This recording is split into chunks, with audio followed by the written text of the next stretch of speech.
Let's start with an excerpt. Rishi's mom couldn't help but smile, grateful that she had successfully diverted his sadness. With a loving glint in her eye, she responded in a whimsical manner. You know, Rishi, I'm pretty sure the moon and the stars are the best of friends. They throw the most magical nighttime parties up there just for us to enjoy. It's their way of making sure we all have a reason to smile.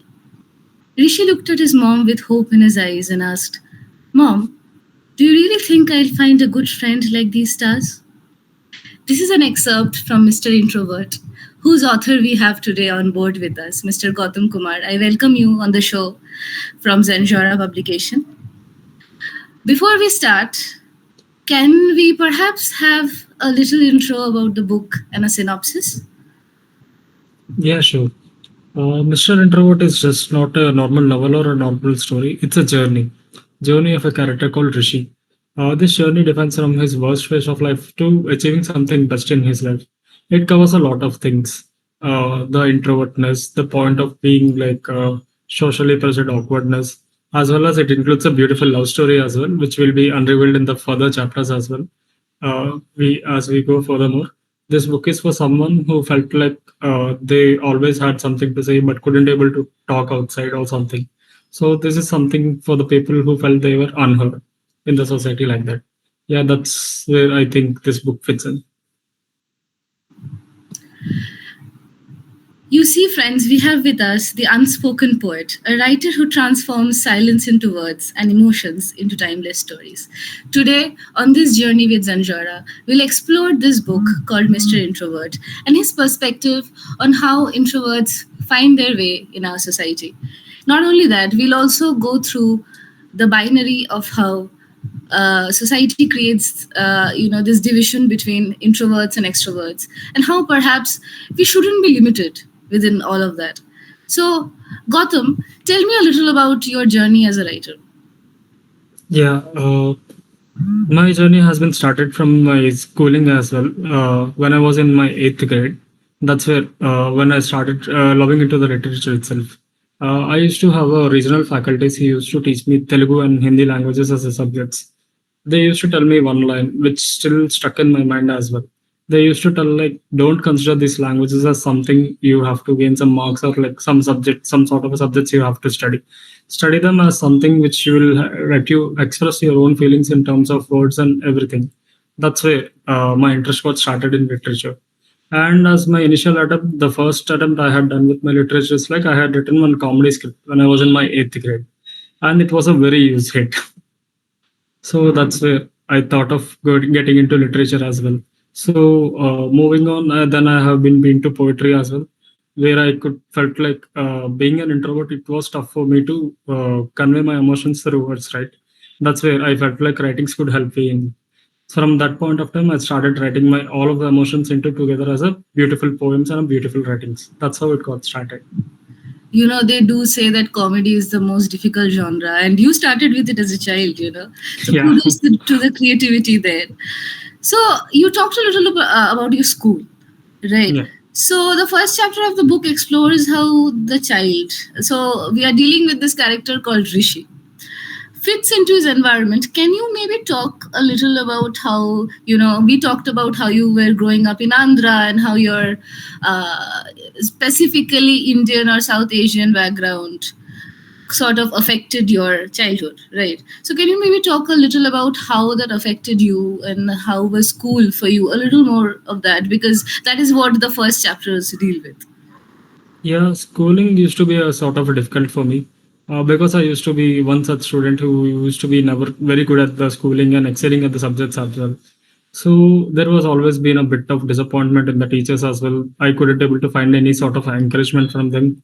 I felt like that's where the major problem comes in with the current system. Do we have with this section suffering thing like keeping the dullers at one place and making the toppers at one place. If I can tell you about my schooling experience, I have two kind of experiences.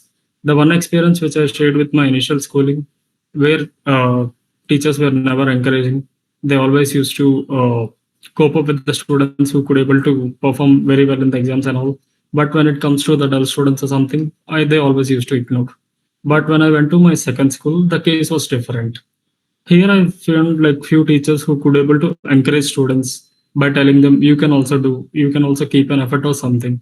That's where it made me realize like if you have someone who could support you or who could motivate you, then your entire journey will redefine.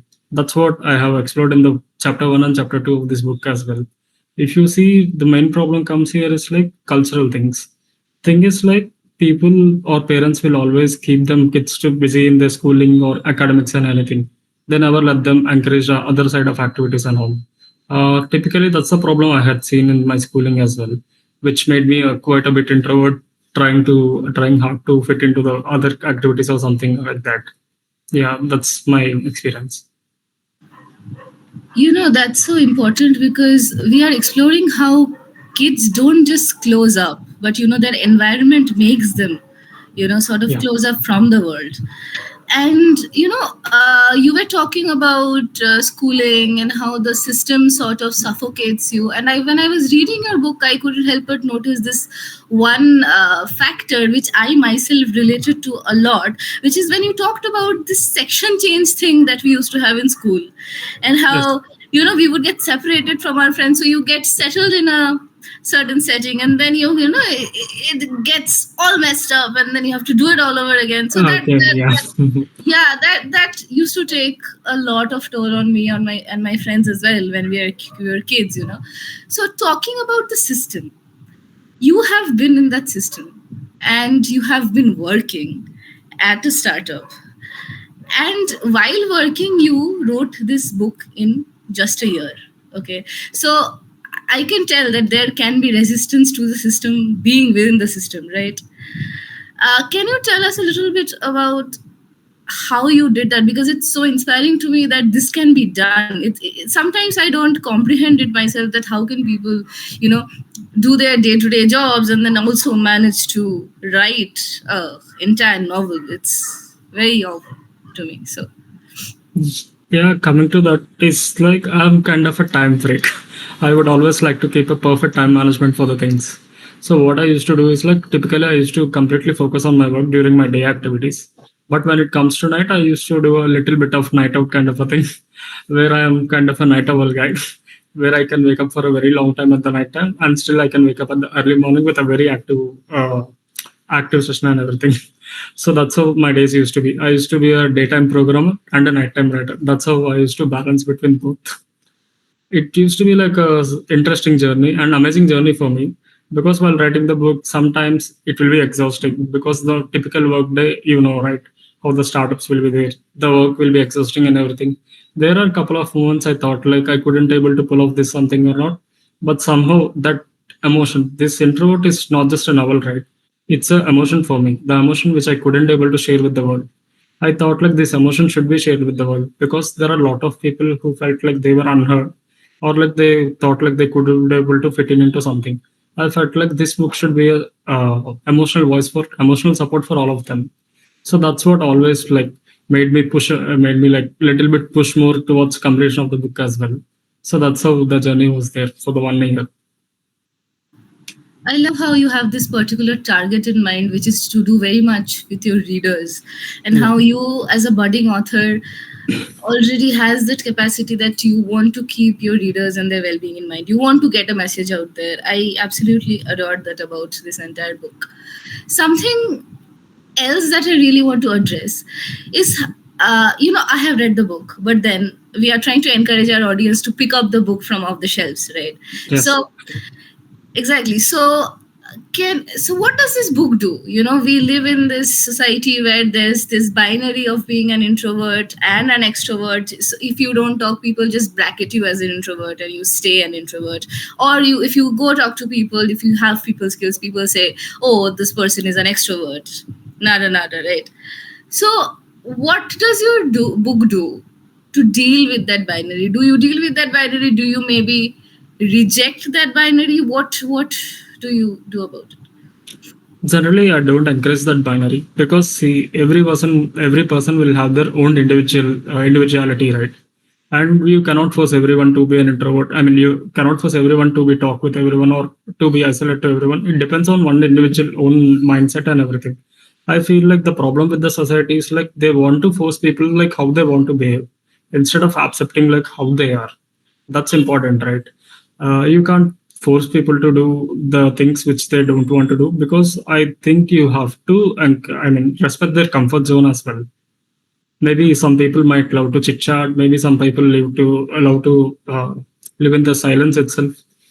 I think the concept of binary itself is wrong, because how we can judge someone as an introvert and extrovert when each of them they have this own individual identity and their own mindset as well.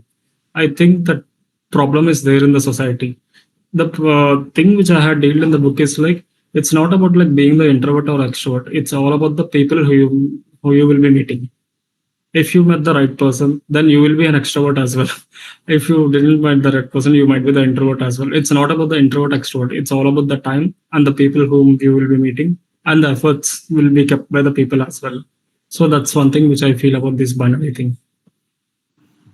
That's wonderful. It tells us about how the book is not about just Rishi being an introvert, but also, him finding his people and finding his space. And Yes. maybe that's what I also felt that's what the book is about, which is why people should read it primarily, because it's a bunch of experiences that demands to be out there. So you call yourself the unspoken poet, a paradox in its name itself, right? So can you Yeah. maybe tell us a little bit about your journey as a poet? Did you start as a poet? Did you start as a novelist? How did that work out for you? And if the poet you is a little bit different from the novelist you, what's going on there? Yeah, yeah. Initially, I had started with the poetry. That's where I thought of, like I told you, right? It always used to be very difficult for me to keep my emotion while, I mean, to talk to others, to share my emotions to others. That's where, instead to beat my loneliness or something, that's where I started my writing. I just sort of, I'm not an excellent poet or something, I can tell initially. What I used to do is like, I initially used to put all of my feelings into words or something, which usually gives us some typical sort of a meaning or something. That's how I started. This novel thing, I have realized it later, like when I had written my poetry and I used to share it to my one of my close friends and everyone. Everyone used to be like so impressed and so I mean, they used to be so impressed with the poetry and everything. And they used to tell me, like, maybe you can be a good author as well. And also, I have this idea of writing my own book as well. So, while choosing the two, I thought, like, why to choose some kind of a random topic or something? How about like choosing a topic from my own experience as well? See, even I used to be an introvert at a certain point of time, but right now I'm here in the podcast talking with you very confidently. This is the transformation I have been through, and I have met a lot of awesome people. I had an incredible journey. That's where the transformation of being a poet guy to a novelist has been started. Yeah. But then I have a question for you, which is, why not a poetry collection? Why a novel for this? Yeah, poetry means it's not depends on the people's mindset, right? Everyone won't be loving the poems as well. And sometimes while reading the poems, things will get more deep and emotional and everything. I want to convey a story which is very simple to understand and easily acceptable by everyone. We cannot expect like everyone to understand the poetry, to break down or to decode those words and emotions. It will be a difficult thing for anyone to understand. That's where I thought of like, how about writing a story which includes my own experiences, my own difficulties, and everything? Maybe this is something which can be addressed. If we had seen a lot of films or like lot of stories and everything, there are a lot of things has been explored on the extrovert side of the characters, and typically the introvert candidates always been shown as a boring or like uninterested persons or something, where you will see they will be changed at that. I thought like, how about something like the person won't be changing, but the people will be changing beside him, so that he will be opening up with the whole stuff and everything. That's where this idea has been popped into my mind. So that's the main concept behind this book. Yeah, we have the trope of the sidekick that's always been there in literature, and that sidekick is always undoubtedly this introverted dude with specs who just studies and remains a Mhm. side character. Yeah, I love how that character gets the limelight right now. Something I Yes. also want to ask you, Gautam, is that in the book, okay, the concept of friends is very important, Yes. and how Rishi grows up meeting people and making these new friends who shape him as an individual. Would you maybe like to talk a little bit about your own friends who made you who you are, encouraged you to write this book and be here today? Yeah, definitely I could talk about them. There are a couple of awesome people whom I met in my life where they have accepted me as like some how am I, right? They never asked me to change. They never forced me to do the things which I never liked. They respected my privacy. They came themselves to me and made, I mean, also like didn't I mean like they also helped me with the comfort zone as well. They never like encouraged me to do things which I don't like or something. I think my BTech is somewhere I had could able to meet an awesome people. Everyone has shared me a different sort of experience, and there are a couple of friends as well. It's been like almost 8 years from my BTech. Still, we are in touch, and we are like a family, I guess. Those guys are like amazing. If I had anything interesting in my life, it's like those guys. Yeah. And they are the ones who have been giving me this book review as well from the initial point of view. So it helped me more to write this book in a proper format, to know like chapter by chapter review from them. And there is a one supportive friend as well for me. She has been the best supporting soul for me from the start of the book as well. So I think if this book has been completed means I would like to give her a credit as well. So yeah, this is the amazing journey which I had by friends. And maybe it's a bit personal, but then the friends Rishi makes, would you say those friends share characteristics with your own friends from your own life?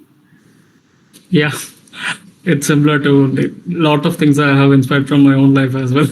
So I have designed few characters. There will be a one specific character from my book I would like to describe, like called Samira.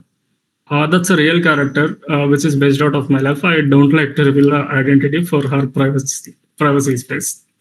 But that's a really great character, and lot of the people who have already read my book has praised that character only. That's an amazing character, I guess. That character is completely based on the real life, and I had written my real journey as well. I can tell you, we are some sort of friends who started as a random classmates and ended up as a colleagues in the same office. So we shared an incredible journey of like 6 to 8 years.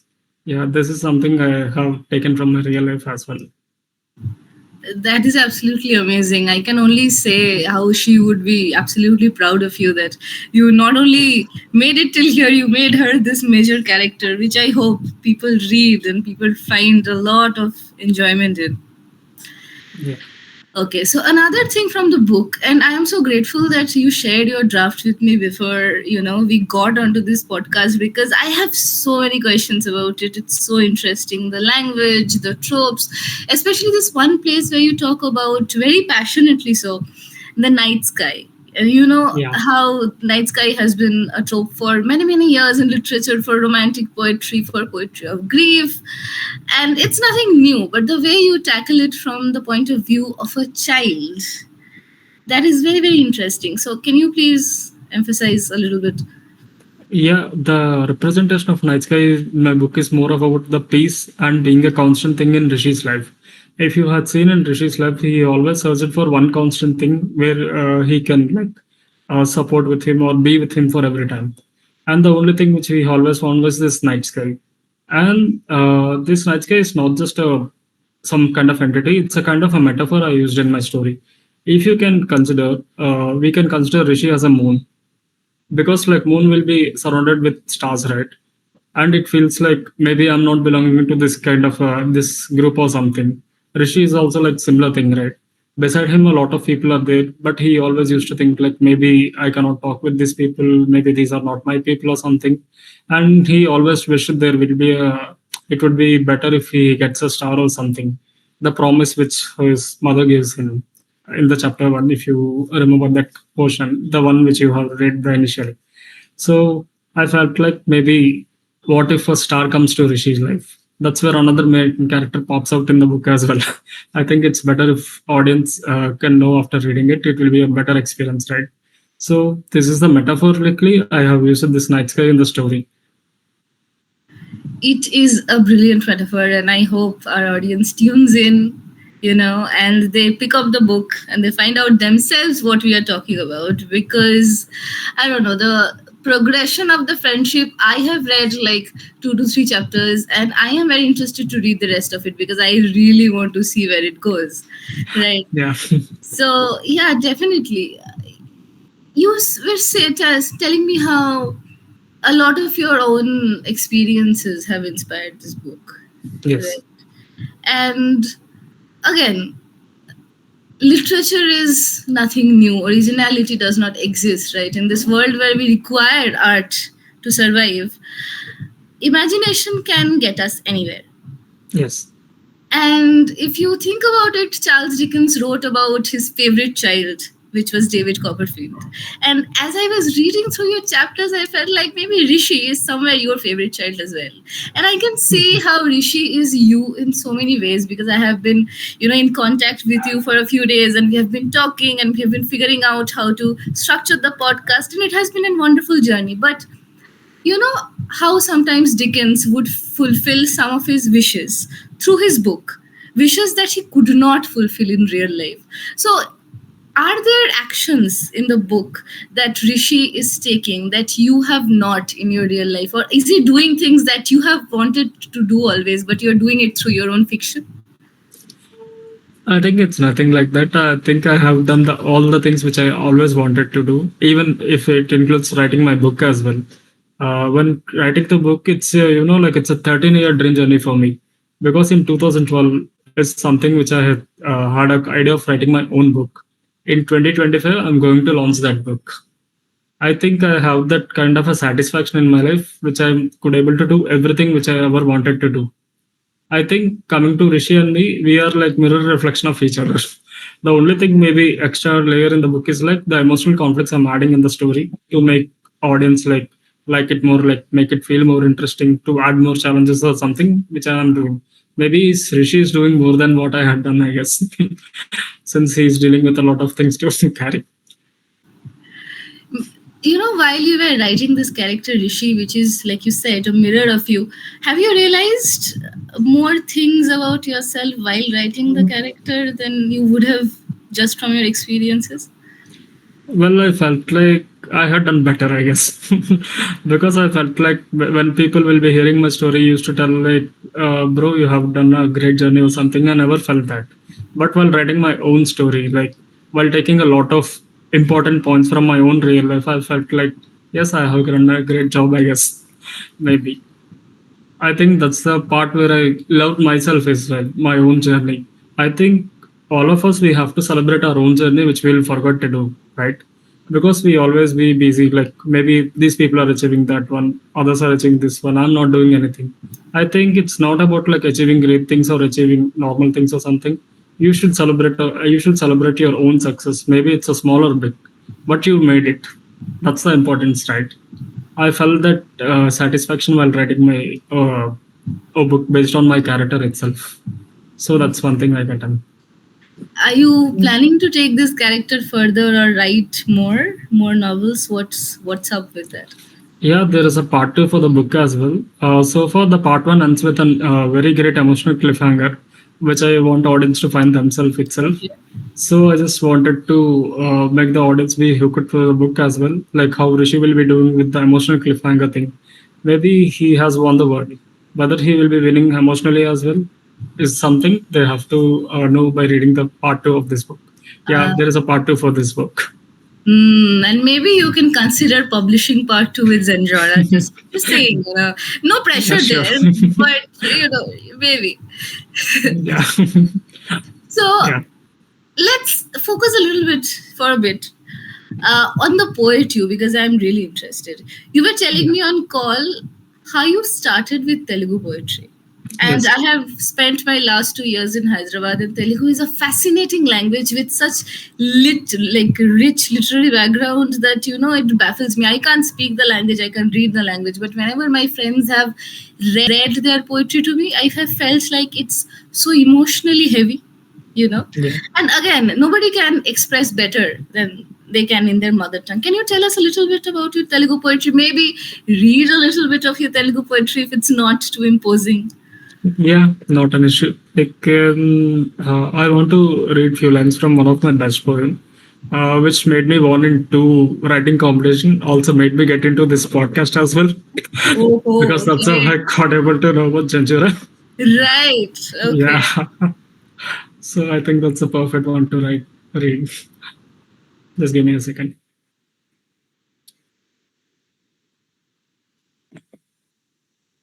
Yeah, these are the two favorite lines from that poem. This is how it goes. నేను వర్ణించలేని కవిత నువ్వు, నేను మరిచిన నా చిరునవ్వుకి పరిచయం నువ్వు. Which means, you are the poem I can never describe. You are the smile I remember even when I forgot everything else. Okay. Okay. I see how, the motive of longing remains both in Rishi in Gautham, and even when he's writing in Telugu, that motive remains. I see that. I see what you're trying to do. So I would love to see a Telugu poetry collection from you someday.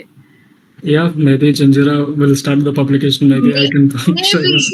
Maybe, maybe Zenjaura, are you hearing? Regional books is the way to go, Zenjaura. I'm telling you. Yeah, Okay. So, Rish, and see, I was just gonna call you Rishi, but wow, yeah. that's the effect your book has, by the way. Gautam, Rishi, whoever you are, really. Would you like to tell us anything else about your book? Yeah, something which I would like to tell about the book is like the main concept of the book I would like to tell to everyone. People may feel like this is a book just for introvert or someone or something. I think it's not just like that. The title is Mr. Introvert is based on the Rishi character. It's not like only discussing about the introverts or extroverts. It's a beautiful journey of a person who's starting from nothing and achieving everything in his life. And this includes a lot of things as well. There is a like a motivational journey which he rises from a dumb student to a bright student, also to emotionally mature adult. And there will be a lot of social conflicts. There is a love story. There is an emotional angle. There is a cliffhangers. There is a lot of things to explore.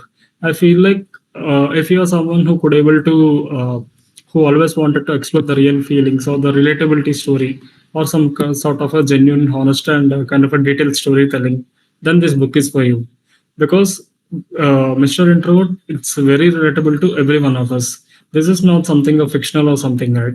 This is more discuss about the social problems we have and about the acceptance of people into the fitting into the group or like making them come out of their comfort zone. That's what like this book is more about. I think everyone should give it a try because who knows, they might can get a motivation or they might can share a happy moment or something from the book, right? It just celebrates the individual journey. I feel like whoever reading this book definitely will able to celebrate their own journey because that's what this book conveys. It's always about like need to think about your own journey, celebrate your journey, don't compare or like don't try to justify to others or something.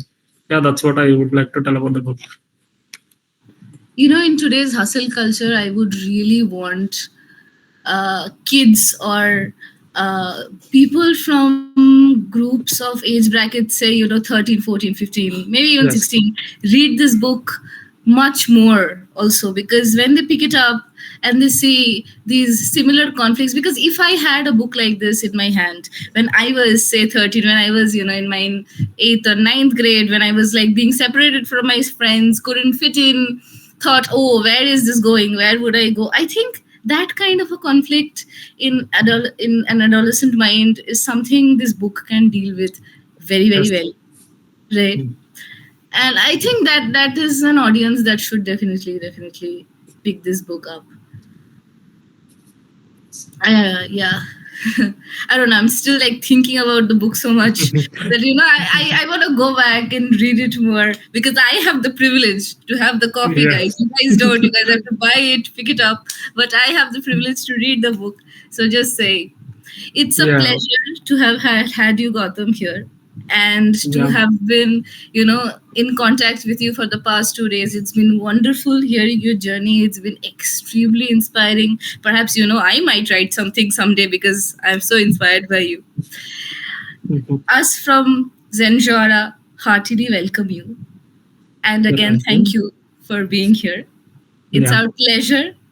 next book, please consider perhaps, publishing with Definitely. Zenjaura House, since we are providing a platform. So we here at Zenjaura try to aspire writers to be their original selves, be their original voice, be authentic, and we encourage them to come as they are, just like in Mr. Introvert. And that is Yeah. what we end this podcast with. Thank you, Gautam, once again. Thank you. See ya. That's it.